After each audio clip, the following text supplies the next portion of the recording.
সাংগঠনিক নিয়ম অনুযায়ী আমি আসছি।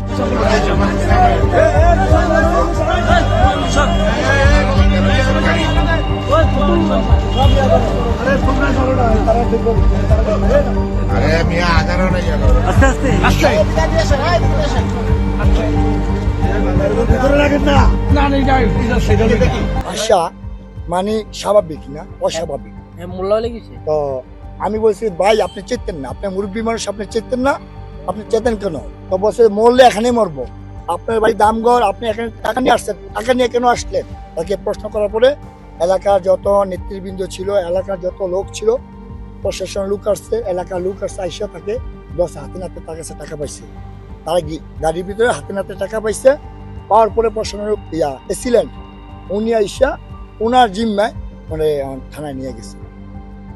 আমাদের পেট্রোলিং চলমান ছিল, এমন সময় আমাদের কাছে একটা অভিযোগ আসে যে হাতে নাতে টাকা সহ আটক করা হয়েছে বা টাকা বিতরণ করা হচ্ছে। এর প্রেক্ষিতে আমরা প্রায় 1 ঘন্টা ডিস্টেন্সে ছিলাম, আমরা সাথে সাথেই মুভ করার পর আমরা যখন এখানে আসি তখন দেখি জনতা তাদেরকে আটক করে রেখেছে এবং তাদের বক্তব্য হচ্ছে যে আমরা হাতে নাতে টাকা সহ আটক করেছি। আমরা 2 জনের বক্তব্যই শুনেছি এবং শোনার পরে মনে হয়েছে যেহেতু এটা এক্সিকিউটিভ ম্যাজিস্ট্রেটের সামনে উদ্ঘাটিত হয়নি, সুতরাং সেটা মোবাইল কোর্ট আইন 2009 এর স্পিরিটের বহির্ভূত, এটা আমার মোবাইল কোর্ট আইনে বিচার্য নয়।